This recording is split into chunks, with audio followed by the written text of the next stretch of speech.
Great. Thanks very much, Georgia. It's a pleasure to be here, and I'd like to welcome my colleagues also who are here.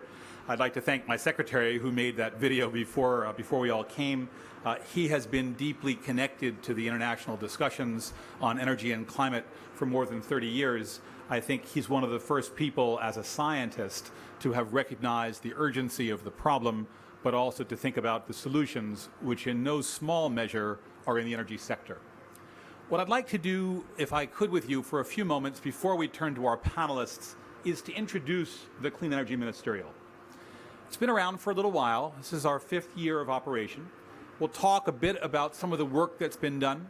We'll hear from some of the member countries and the work that they have done in this initiative. And we're going to talk a bit about what might come next and how it has provided input, insight, value to the system. But in order to do that, and if I could have the first slide, it's very helpful to think a little bit first about the structure of the energy sector. You think about why clean energy, everyone says, well, it's fairly obvious. There are all kinds of reasons. It's good for the environment. But there's a fairly generic understanding. It can be quite helpful to have a more precise sense of what we're looking at. This particular figure has 2 individual curves on it. One is the bar chart, and you can see it across the bottom. And what it shows is the relative quantities of coal, nuclear, and other renewables over the period from 1990 to 2010, and then projections of what you might have out through 2025. These come from the Energy Technology Program of the International Energy Agency. The curves at the top show a somewhat different component. What they show is the share of fossil and non-fossil in the mix. It says coal, but in fact that would count as non-fossil if it was coal plus capture and storage. So if you can imagine that structure, that would also get you a non-fossil option. And while it's been rising and it's quite high, it has to come down if we meet this objective of a clean energy, low carbon future. The next slide shows a different variation of the same theme. If we look at the top of that line, that reflects where we will be if there's no action. That reflects the structure of a world without a policy agenda, without an effort to really reduce emissions. If you want to get down to a 2-degree scenario, which is at the bottom of this line, you need to do a series of things. You need to think a bit about whether or not you can increase the nuclear share or at least not retire it in the immediate term. Renewables is going to play a huge role. This particular model gives us an idea that maybe it's around 30%. The number that you get from carbon capture and storage, not so big by the year 2050, maybe only 14–15%, but still a significant number. The big numbers here are in the end use and efficiency side. Can you radically reduce the demand for energy? If you don't, according to this model, you're going to have a much more expensive alternative, or you will not achieve the results that you want. Look at the next slide. You can see a variety of different ways to do the exact same thing. There are the wedge approaches. They give you a series of options in electricity efficiency and end use and passenger transport, other vehicles, renewables. Or if you look at something that's been done by the private sector, this is a graphic from McKinsey showing what you can see in terms of low-cost energy solutions. I put these up to frame the discussion. It's in this context that the energy effort of the Clean Energy Ministerial is described. We are looking to move ourselves to a low-emissions, clean pathway. Every one of these options is going to require work. It's going to require a commitment on the part of governments. It's going to require technology investment and policy. So with that context, let me turn to the Ministerial itself with the next slide. It's a high-level global forum. It's been around now, as I said, for about 5 years. It has focused on bringing together the major economies with a number of other interested countries to share good practice and promote strong policies. It has 3 primary goals, and they're entirely consistent with the framing that I just put up. 1, efficiency. If we can drive the efficiency debate forward, we can alter the pathway. 2, the supply side. If we can look at a clean energy supply, we can alter the pathway. And finally, if you can only do it successfully, it'll be if people have access to energy. And for many parts of the world, access is a critical component. we've begun to consider that too as part of our framework. It doesn't help if you say you can only have it if you want to spend a lot of money. You have to make it accessible. You have to make it available. You have to make it reliable. These parameters contribute. And the strategy that we've adopted is the high-level dialogue. So we meet at ministerial level once a year with the ministers of all of the partner countries. We have a series of technical initiatives. We'll hear on a number of them from our panel. And we've got engagement with the private sector. This is an initiative that is highly, highly linked to private sector activity. Next slide. Some sense of who's in the program. You can see the players here. They represent about 90% of all of the world's clean energy investment. So we really have sought to capture a significant share of the total investment. They also represent about 80% of the world's emissions. If we're going to solve this problem, you have to have this community in. You won't get there without it. There is obviously spillover. There's obviously benefit to those outside of this discussion. And there's an enormous openness and transparency in our process to yield information that has global value. But we've tried to bring together the key players from around the world who have made their own internal policies and priorities around these issues. Next slide. What's the overall proposition? The first one, can you get widespread practice? How do we elaborate and extend what we know to a community of good policy options? People often have an idea of what to do but don't have specifics. If we can give them specific programs, we can implement. If we do it properly, the scale is huge. The kinds of things we're talking about, 500 to 1,000 power plants that you would not have to build in terms of where we would be. That's the difference between the future we're on and the future we want to be on. A real efficiency gain in terms of benefits for local air quality as well as for the environment in terms of climate. We can bring improved energy services to millions around the world. If you do that, you have a winning proposition at a policy and political level. You can deploy new technologies, and they provide new services and new value in our communities. We've also got a separate program looking to expand the role of women in energy. For many countries, half of our populations are not even engaged. If we can bring that constituency to the table, we can be more successful and more effective. Next slide. Multilateral cooperation is a significant part of this effort. Clearly, countries acting on their own can do a great deal. All of us do that. But if we can find ways to act together, we can be more powerful. We can take advantage of joint efforts to reduce the cost. We can do things more quickly. Proven policies, proven projects, proven programs work in more than one country. Can we take advantage of that? Players from multiple circumstances can collaborate on complicated challenges and take advantage of the synergy. There is clear competitive advantage from cooperation if you do it right. You have to manage trade, but if you do that well, we can reduce the costs and everyone wins.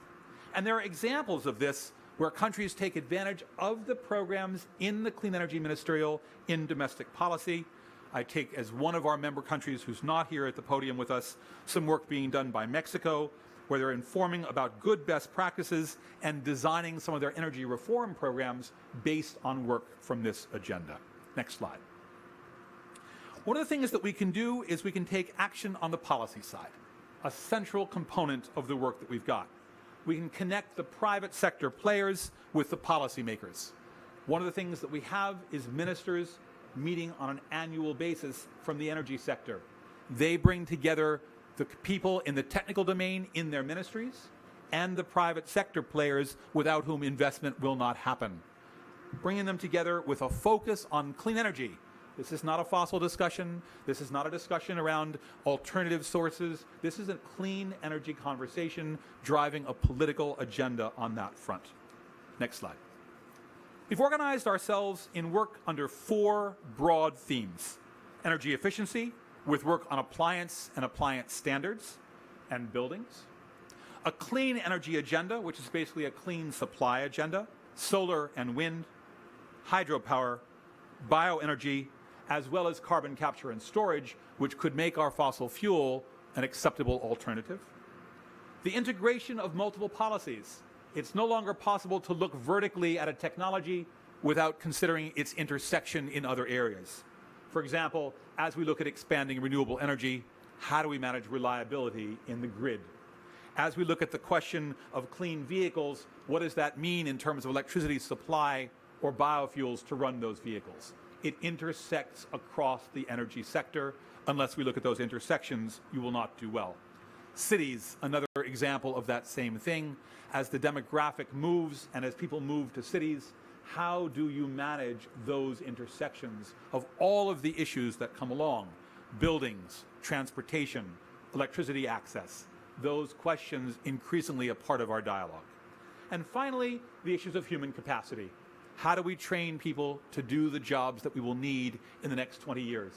How do we build our economies and make it possible to take these actions that we look for? Next slide. We've got results in each of these, and I want very briefly to give you some of the ideas of things that we've been working on. One of the examples is this exercise of something called the Super Efficient Equipment and Appliance Deployment Initiative. Kind of complicated, but it's self-explanatory. How do you get new appliances into the market?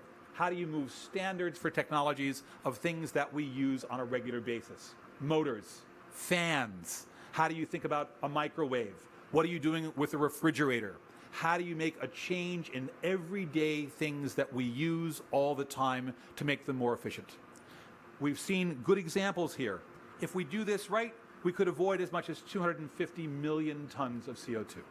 And we'll save energy, energy that is at a premium in countries that are paying a great deal for that capacity. There can be huge value in these exercises for national economies and things you don't have to build. Just these numbers alone, almost 100 new coal-fired power plants required to make up this difference. These are enormous potential changes that we could have. Next slide.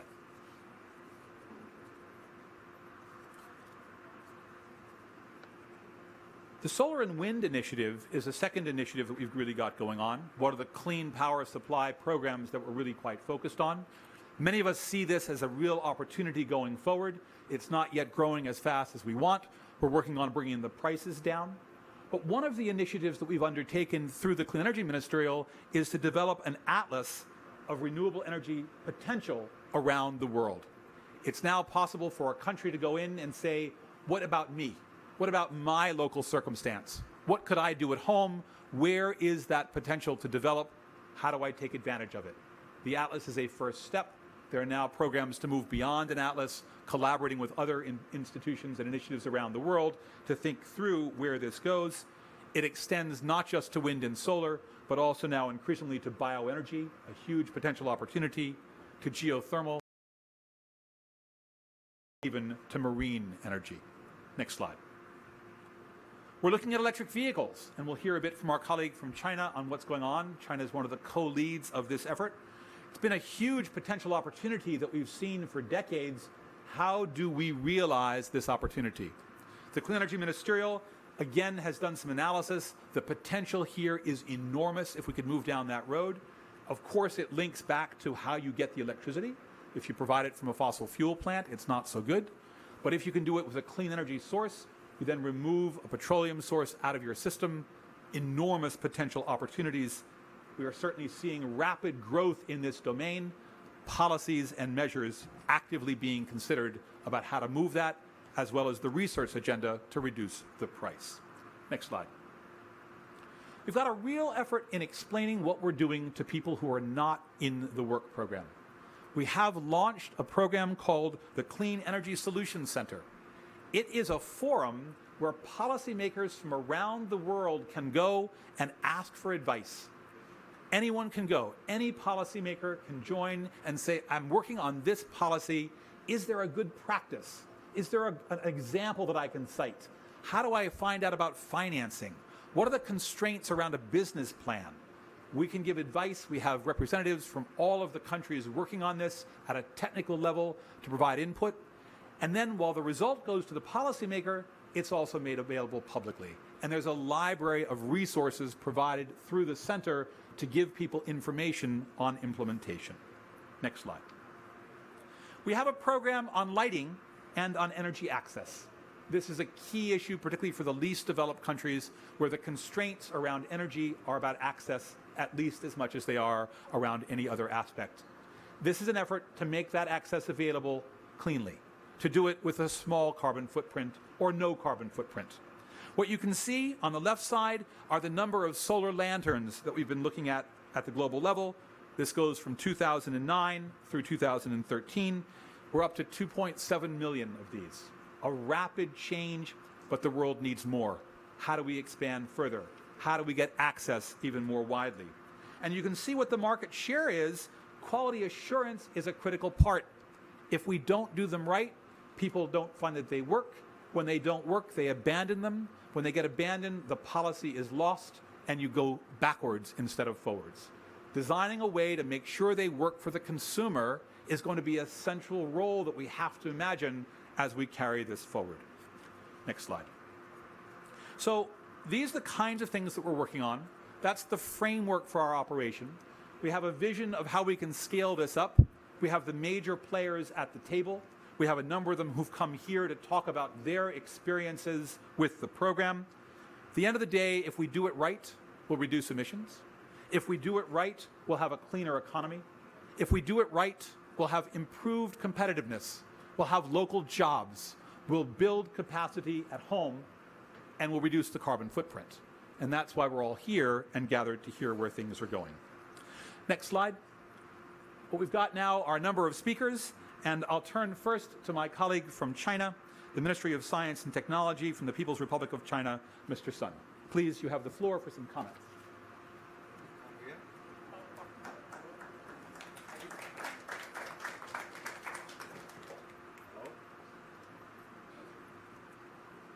Hi, yeah. So maybe sitting is more comfortable. I think President has introduced very comprehensive and very clear for the initiative of CEM, and I'm very happy to be here, invited by DOE, because our Ministry of Science and Technology has a very good cooperation with Department of Energy of the United States. That, like President has mentioned, that inside in the initiative of CEM, China and U.S. co-chair the initiative of electric vehicles, that in China till the February of this year, we have already 60,000 new energy vehicles driver in the car, and the only in last year, 2013, we have 27,000 electronic vehicles heading in the road. And certainly we very actively participate in the CEM. But I would like to also mention that with DOE, we have established a clean energy research center, and in this year, in recent APEC meeting, during the meeting of our presidency and President Obama, that we have renewed this center, that both countries committed to continue to support the finance support for the existing 3 track. That one is electric vehicle, and second one is clean coal, and the third one is efficient building. It's called green building, and starts a new track on the energy and water. That certainly we have a lot of cooperation with other countries. Yeah, and I stop here. Thank you. Thanks very much. Well, we'll have a chance, I think, to hear a little bit more about some of the work programs that you've raised. But let me turn next to Monsieur Laurent Michel, who is from the Director General for Energy and Climate at the Ministry of Ecology, Sustainable Development and Energy from France. Thank you very much. Thank you for your invitation. So perhaps, as was discussed before, I would like to give some highlights on French policy to illustrate afterwards what are the problems and what we can do and what same can help. So you propose me to speak about the challenges we face in the development of renewables in France. I think it's a good example. So first of all, I would like to say, of course, the question, as you very well said, is not only renewables. It's both energy efficiency and less fossil fuels, so which means decarbonized energy. For instance, our national objectives are at for the year 2030, minus 30% of fossil energy consumption, and this implies that we go from a share of renewables of 15% to 32%, and this is quite a huge challenge. So when we look at the challenges we face when we want to develop renewables, I can identify three of them. First is to have a strategy which is environmentally and cost efficient on the short and long term. The second is to reduce the development and deployment costs. And the third is social, cultural, and environmental acceptance. I can give you some examples or some ideas.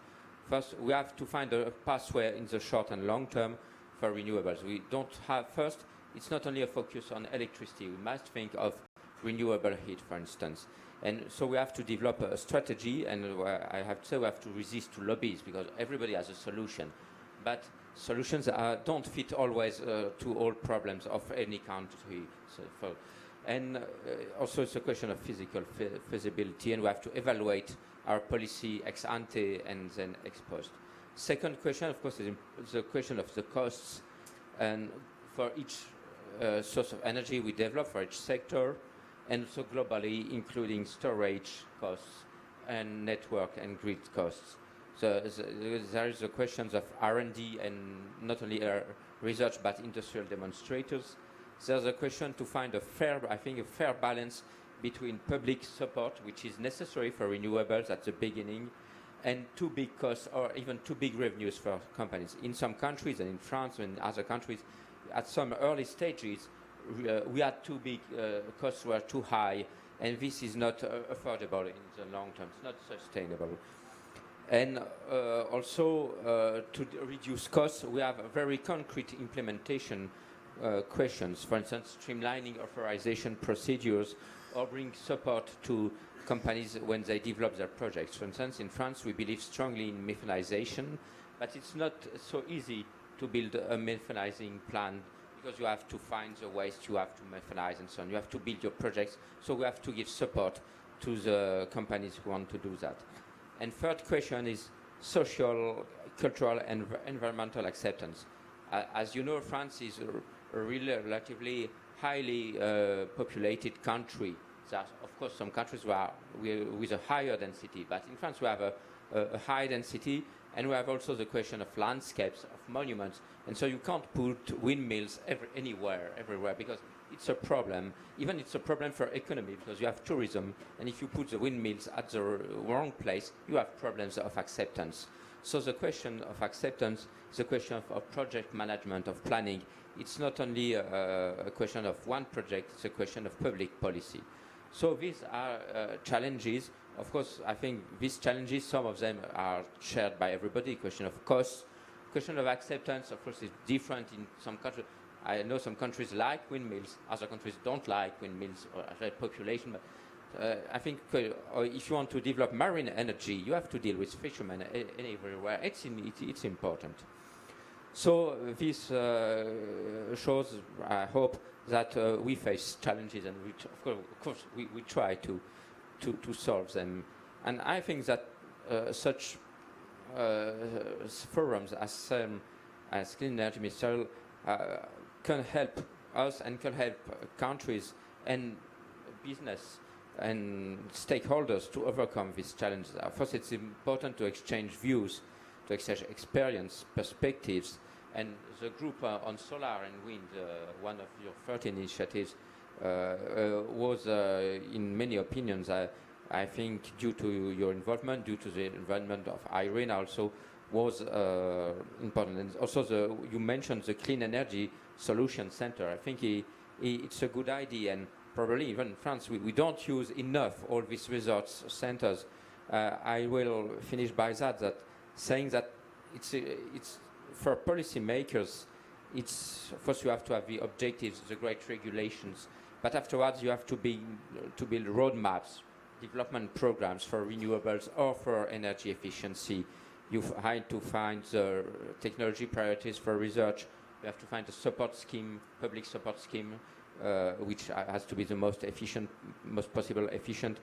You have to have training programs and planning you have conflicts of use of spaces. So you have to build a roadmap.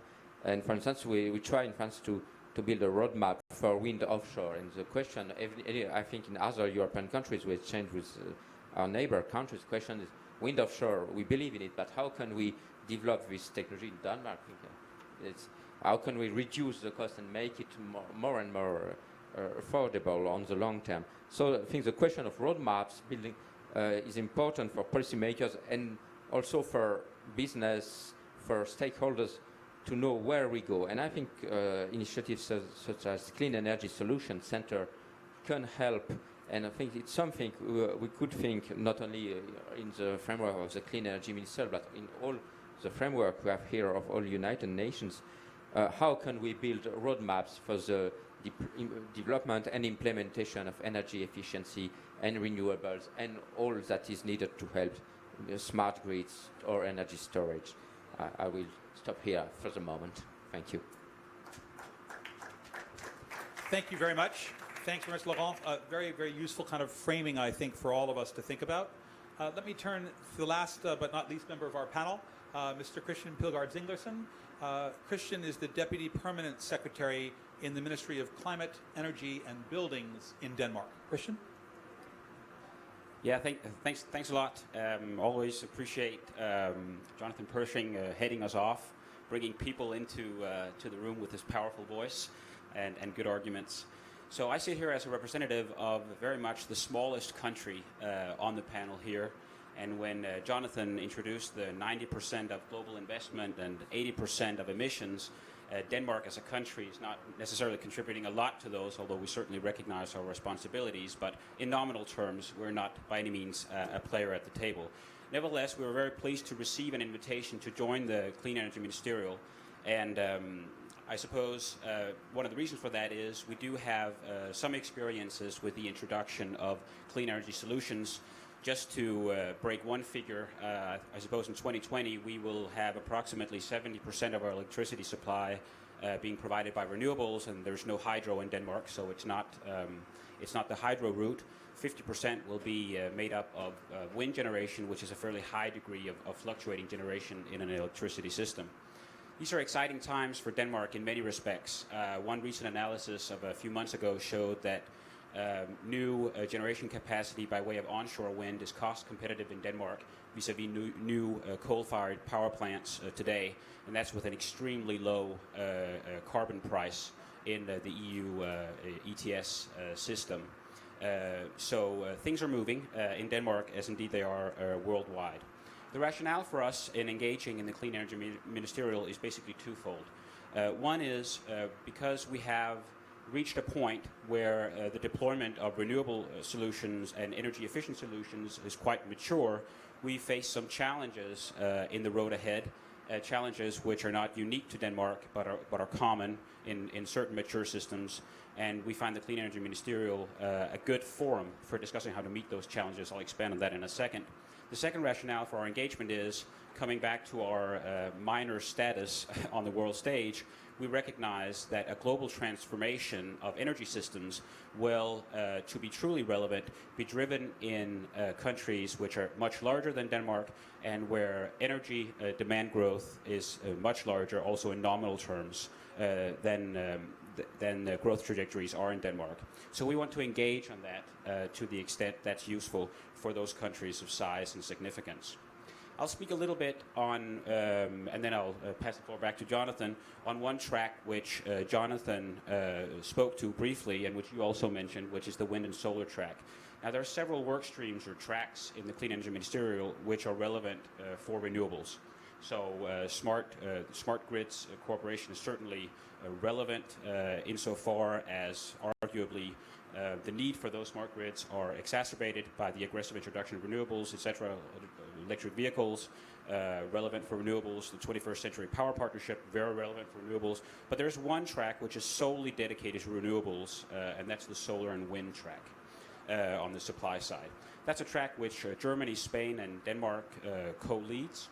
And Jonathan mentioned, and I think you did too, the atlas. So I suppose the first significant deliverable of this track was a global atlas, solar and wind, now increasingly integrating other renewable technologies, where basically countries can see how their resource endowments are as far as geothermal, solar, wind, other technologies, and they can plan their renewable energy deployment accordingly. That atlas now sits with IRENA in Abu Dhabi.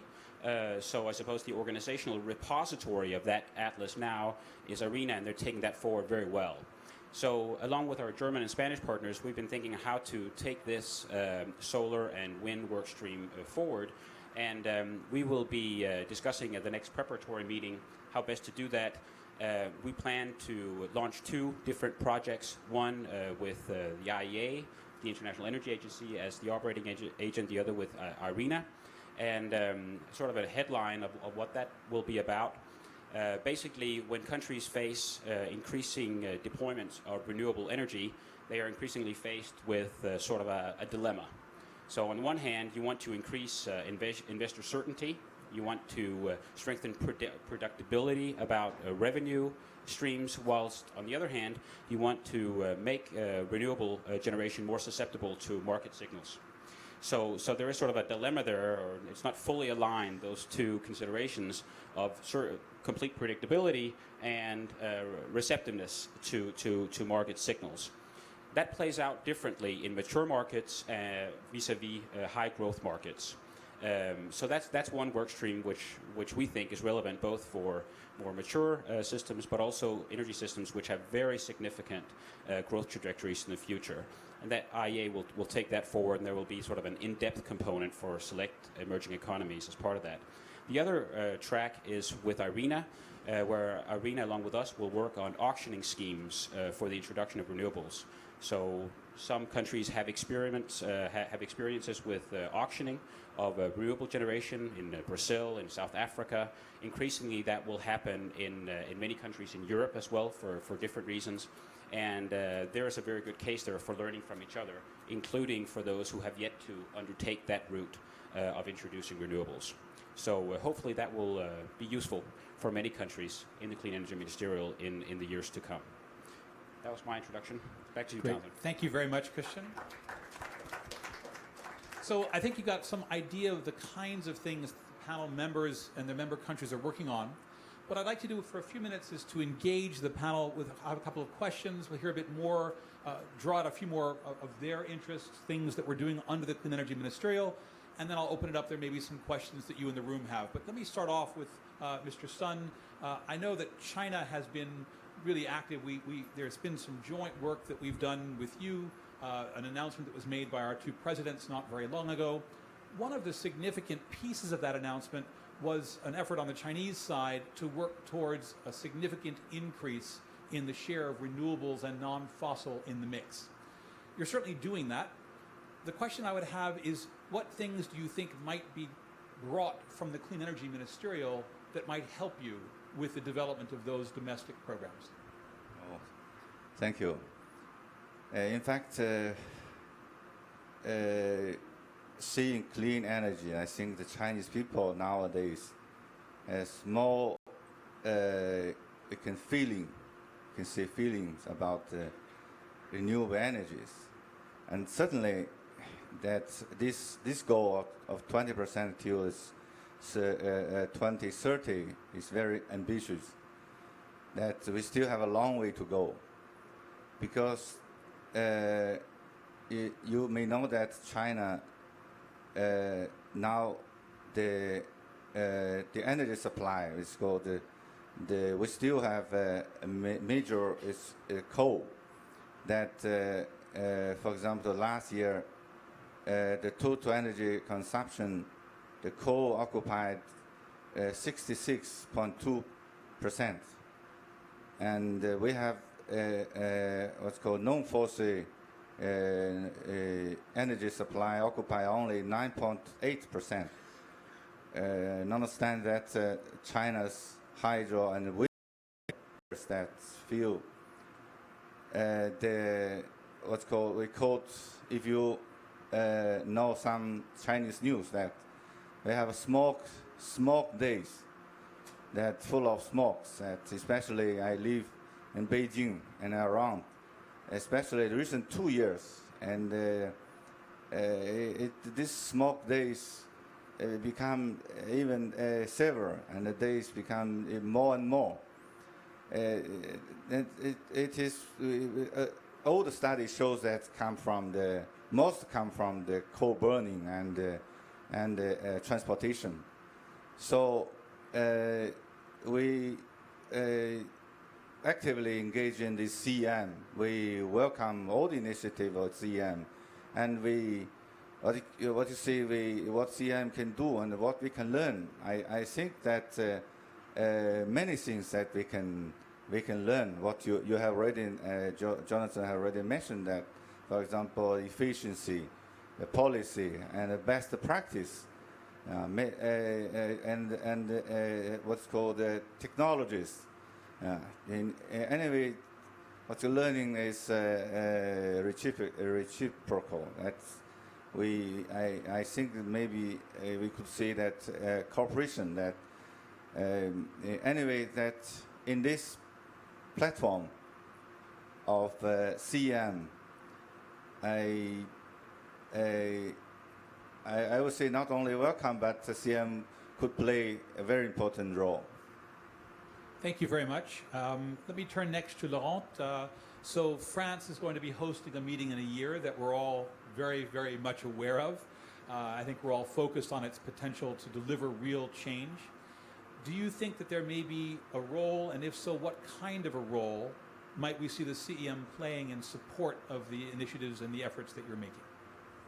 Yes, I will start by saying that on one hand, we work on INDC and the contributions, the commitments on all countries, and it's very important. And on the other hand, many people now agree that we must work until Paris and after Paris, right now until Paris and after Paris, on concrete, affordable solutions, for instance, to bring innovation to maturity or to work on implementation, of course, which needs capacity building, which needs finance. So we need solutions. Sometimes it was called positive agenda, now some others call it agenda of solutions.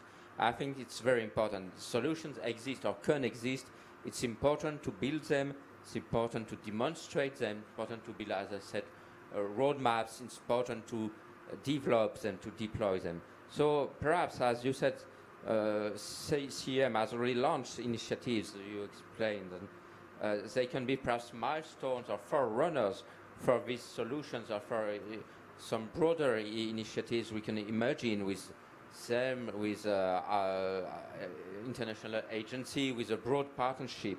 So I think it could be interesting to go on working on such initiatives with broad partnership with countries, stakeholders, business, with companies, with local authorities. So perhaps it could be something SEM and ministers and so people who prepare meetings could think of it next year to contribute with new ideas or to expand the already existing ideas, because much work has been done.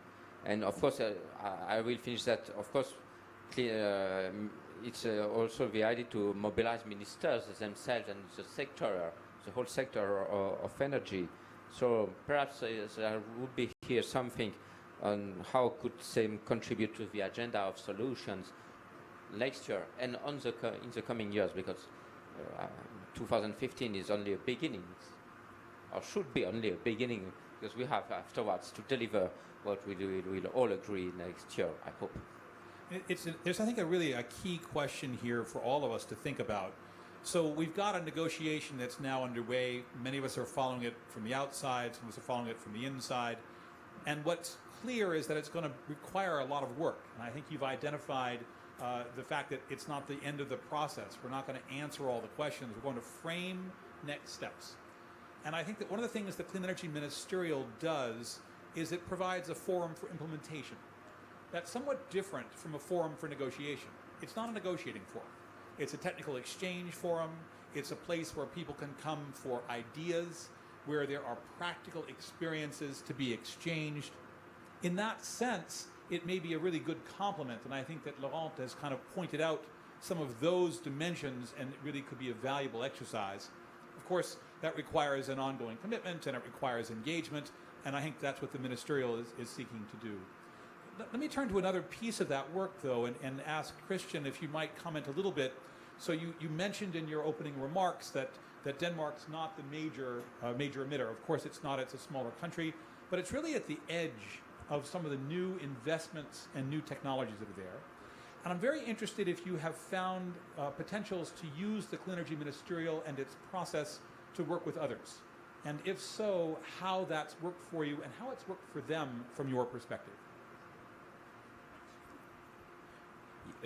Thanks a lot.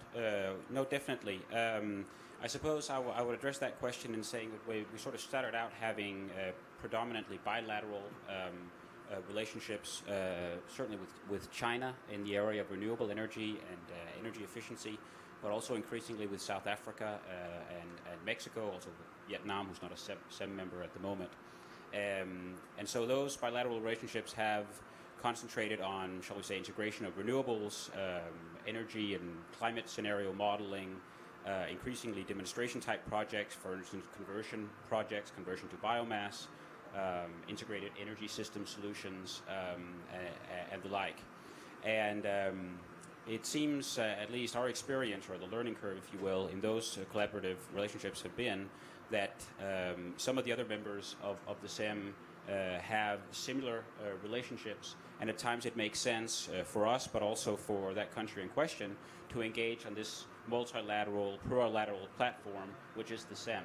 So there are conversations once or twice a year at the SEM level, but there is also, shall we say, in-country coordination and action, for instance, in Mexico and South Africa, increasingly also in China, although China is not part of the 21st Century Power Partnership yet, but there is cooperation going on as if it were.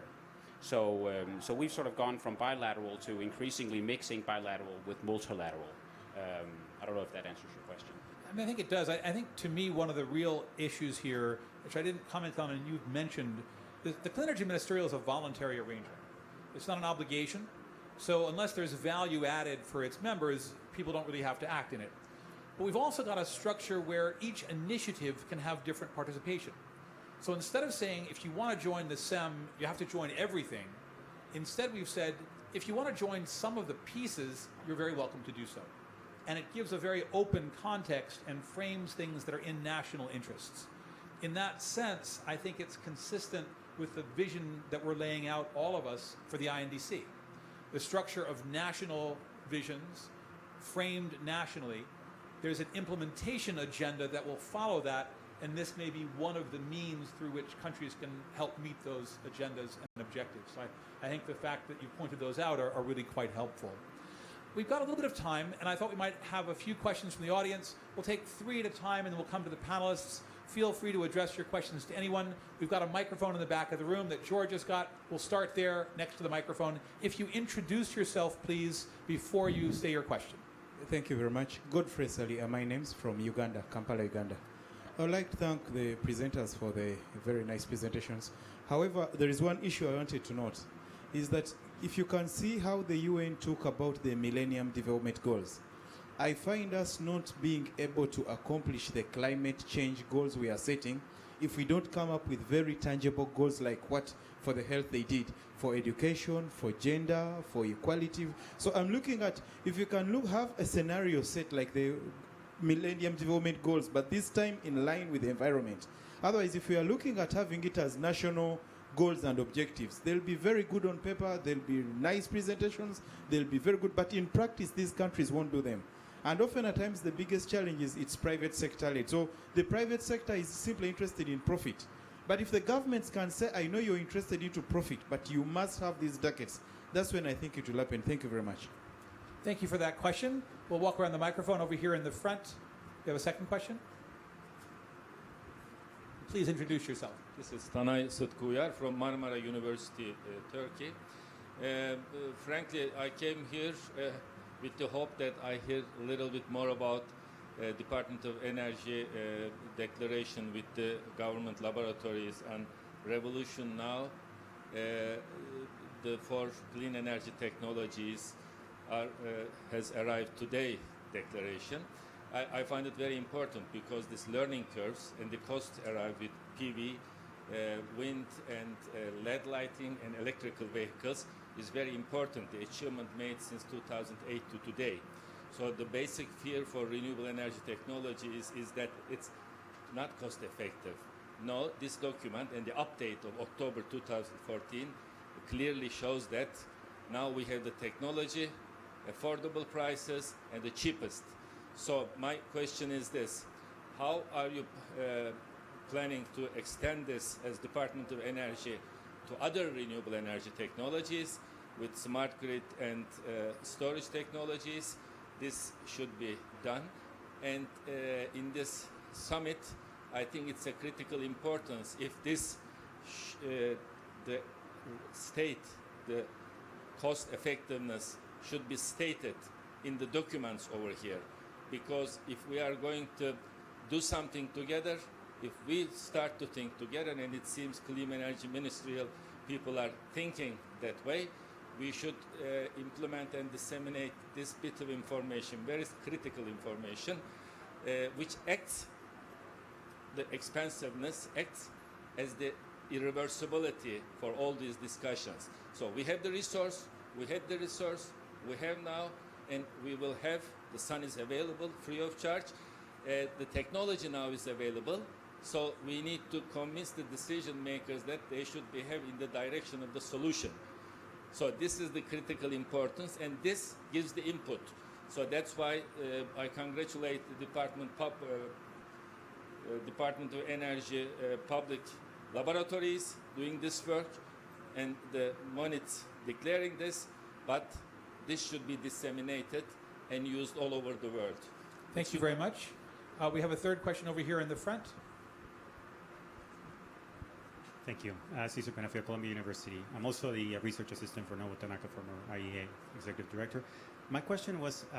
Hold it a little closer to your mouth. Okay, my question is slightly different. It's actually, I was surprised that there was really no mention of nuclear energy, considering that France gets 80% of its electricity from nuclear energy and as a result has clean energy. The United States has the most advanced nuclear technology, the integral fast reactor, and China really wants to become a major contributor to nuclear technology, and so is South Korea, and they're really working towards that. I wonder if there's any exchange. Is that under the other technologies, or I'm obviously not as hopeful on solar or wind, to be honest. So I want to hear what potential, or as a backup plan, are you thinking about as far as nuclear? Thank you. Great, thank you very much. Why don't we see if any of our panelists want to respond to any of these questions? Why don't I address the comments from our colleague from Turkey?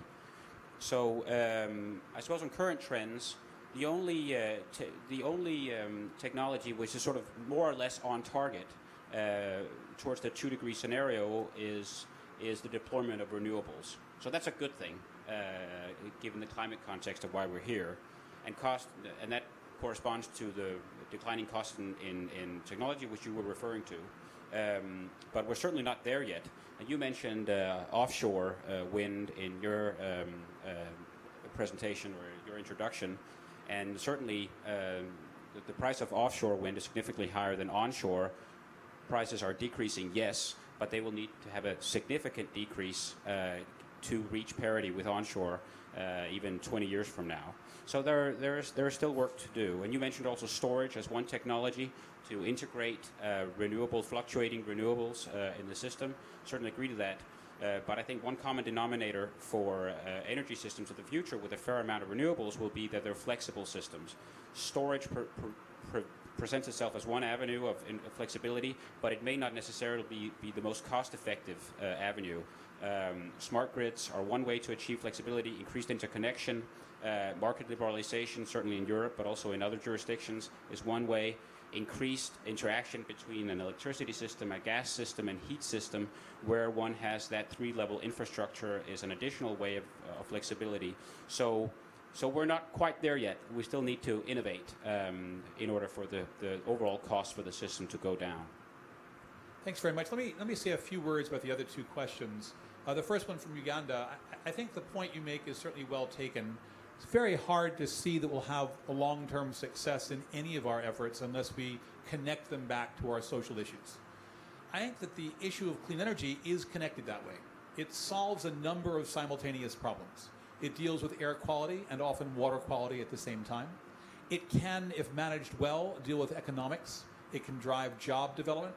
There's a lot of interest on the part of the ministers who are engaged in this discussion in exactly the points that you're raising. At the same time, it is not the Sustainable Development Forum. It is a forum with a particular agenda, with a focus in this agenda. But the ministers who come do raise their points, not very differently from the way you have. They worry about education. They worry about how you deal with gender issues. They worry about how you link back into equity. These are discussions the ministers do share. Almost all of them have a political background, are aware of national issues exactly the way you describe. So it is part of the discussion. The other question was raised by my colleague from Columbia University. I think that you've asked really the question of nuclear power. When we developed the Clean Energy Ministerial, we ended up in a discussion about what should be in and what might not be an initial stage of activity. So one of the things we talked about was what issues had other fora in which those issues were already well discussed. The Nuclear Energy Agency is an example of an institution which does this kind of discussion under the OECD. There's the IAEA, which is global in its scope, which seeks to have similar kinds of conversations globally. There was no such framework for the clean energy conversation. This was before the development of IRENA. This was before the development of IPEAC. This was while the IEA was working, but it didn't have developing countries at the table. So the idea was to take those that were not designed. We have since had some conversations about whether nuclear should be brought in. It may or may not come forward. There are different views inside the group, but it's a discussion that the ministers have, in fact, from time to time engaged in. And then finally, just to comment on my point from the colleague from Turkey, thank you very much. DOE is very excited about the work agenda that we've got. Part of what we're doing is thinking about two components. One is what we can do domestically within the United States. How do we drive forward the cost reduction that has to be at the heart of success? The second is how do we think also about the institutional reform that enables penetration of technology? The price for the cost of the gadget, the thing, is only part of the cost. The soft costs are at least half of the total price. And if we can bring those down, that's a very different model. That's a model that many of our countries are working on collectively, work that Christian and his colleagues are leading with Denmark and Spain and Germany, but we see it in many other aspects of our work. The Clean Energy Ministerial can look not only at the technology prices, but also at these soft costs across the issues. I think there's huge potential. We have time for only one or two more questions before we conclude. We have someone here in the front in the blue. Thank you. My name's Zoe Knight. I work at HSBC Bank. Very interesting insights from the panel, and interested to learn about the Clean Energy Ministerial and the work streams. One thing that we didn't touch upon was prices, and I wondered if there was a work stream around looking at the differential pricing structures of renewables regionally and identifying sort of the break-even levels, which might mean rapid deployment in that particular region to enable private sector involvement at an earlier stage. Thank you very much. Very interesting question. Please, in the front over here on the side we have, and please introduce yourself as you ask your question. My name is Dr. Mfuta Kamba from United Republic of Tanzania. I attended 2 days ago a presentation at the ECC, countries of the Gulf state, and they were giving a presentation regarding capturing of CDM, capturing of carbon and other gases. I was wondering if China could utilize that model to capture the immense CO2 and other gases going out in terms of coal power plants, and if indeed they can consider alternative sources of energy like utilization of hydrogen and so forth, so that these emissions could be reduced tremendously and we can start realizing a cleaner environment for all. Thank you. Thank you very much for that question. Why don't we just take these two questions? I think we'll have to wrap up, but maybe I'll turn first to Mr. Sun. Yeah, thank you for your question. That one of the initiative of CEM is the CCUS, is carbon capture, utilization, and sequestration. You know, the EU utilization is mostly I don't know, proposed by our minister, but mostly used, because in Western you see the CCS, but we use CCUS, because in China, not only capture CO2 and sequestration, because we have our research and experimental for the whole process, capture and storage, and the million tons of whole process. And we have a lot of research on the utilization, because you must use it. We have a lot of research on the what's called EOR, or the biological use, chemical use, or the what's called the mining. All kind of research we are engaged, our Ministry of Science and Technology, seeing that, you know, that China would say that we are in a crucial transformation from resource-based development to innovation-driving development, that the science and technology must play a key role, a crucial role for this development. So in recent decades, more than a decade, that China has increased its investment on R&D, research and development, 20% each year. That we have already, the last year, reached 2.09% of GDP for research.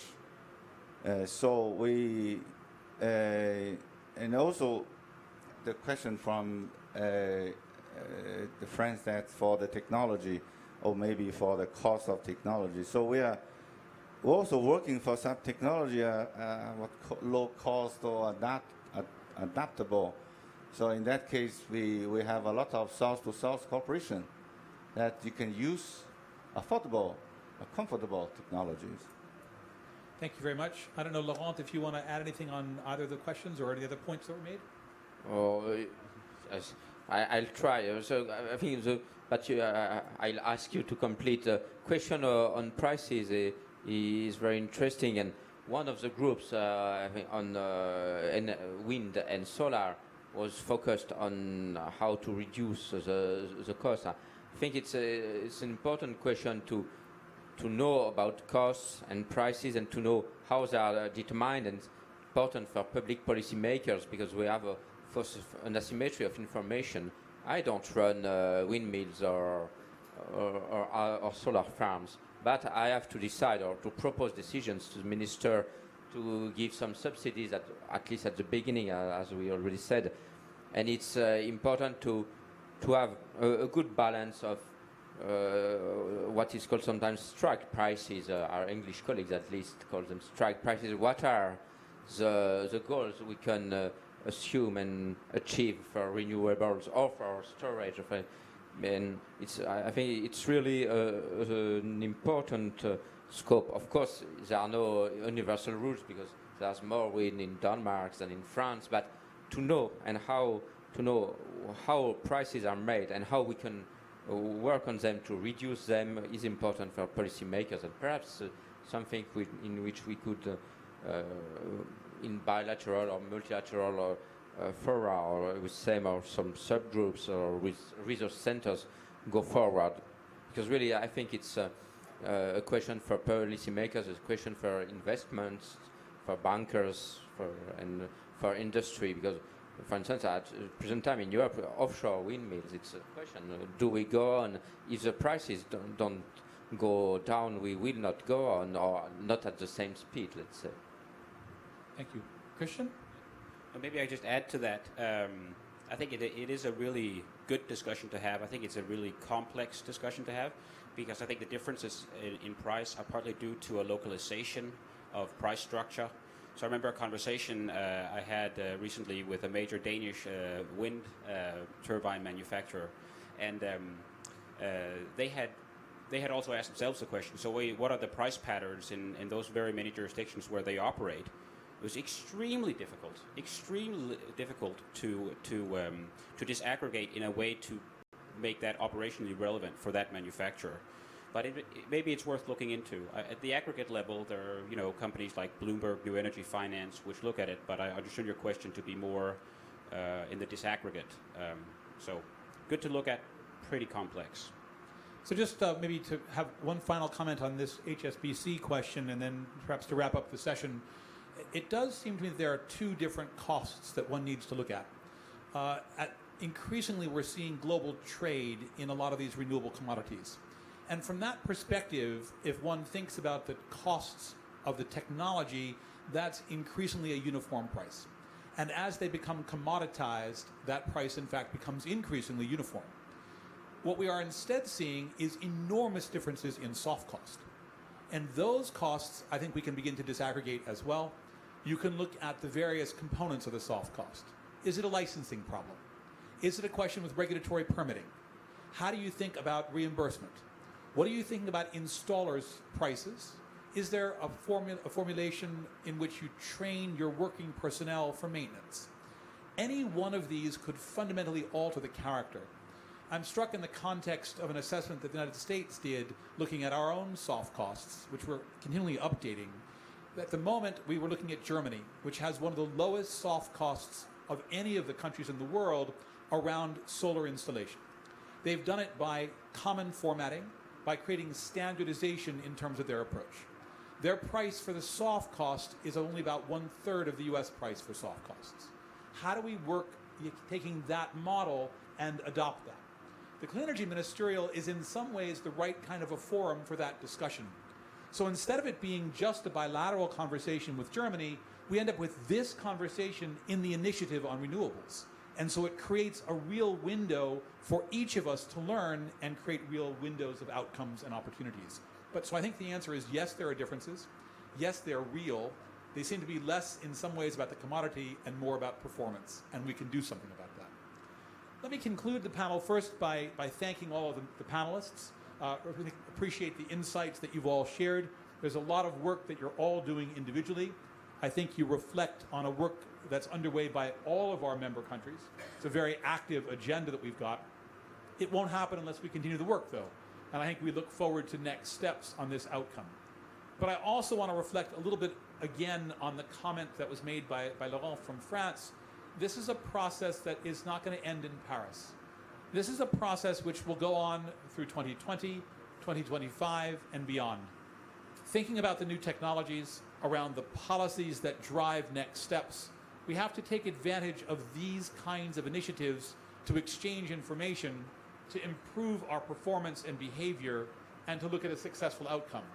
The 2-degree world, that's the framework that we're operating in, requires a stepped-up level of effort, and initiatives like the SEM can help us generate that.